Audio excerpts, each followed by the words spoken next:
Hi everybody, and welcome to Haiku with Bukasaya Shigawa, and welcome to my studio. I'm coming to you from the subarctic interior of Alaska, in a town called Fairbanks. This channel is going to be all about haiku poetry, tanka, senu, and haiga. So welcome. This is number 131. In the backcountry, every pine needle knows me. Ah, tranquility. This is number 115. Moonlit mountain winds, shrieking through valley nostrils. Abstruse treetop breeze. And this is one I remember writing, having been back on my way from kind of fetching water from my hovel, and being up, climbing back uphill into the mountains from the Mackenzie River into the Willamette National Forest, and on this logging road, and seeing this opening in the trees created by high-powered electrical lines, and just seeing the clouds down below the trees and hearing the river at the same time as hearing the wind, and the wind definitely dominated. And it was, evening.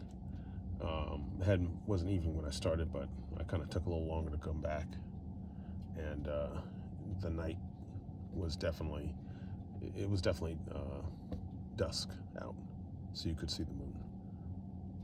Okay.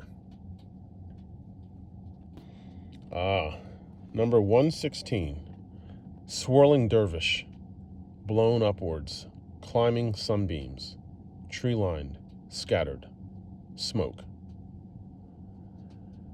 So this is one that's speaking to the smoke coming out of my flue, and seeing it swirling around like, imagine swirling dervishes.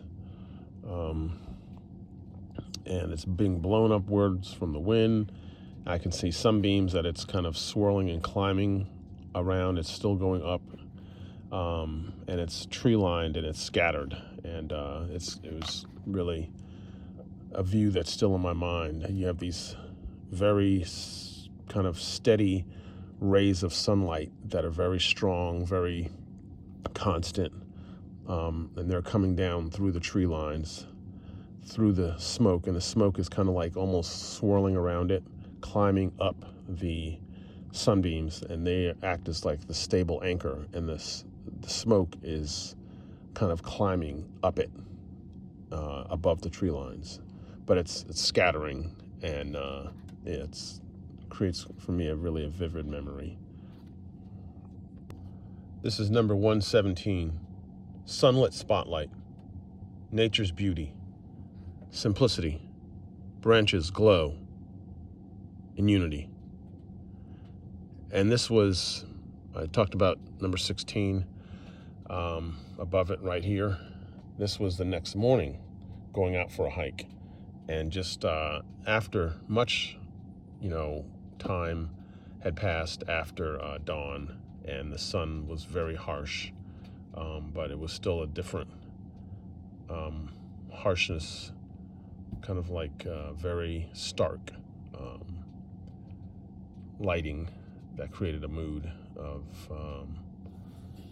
just more, emotionally objective, versus the night before with the, it wasn't number 16, it was number 15. The night before with, the treetop breeze and the moonlight kind of created more subjective beauty. So now let's go to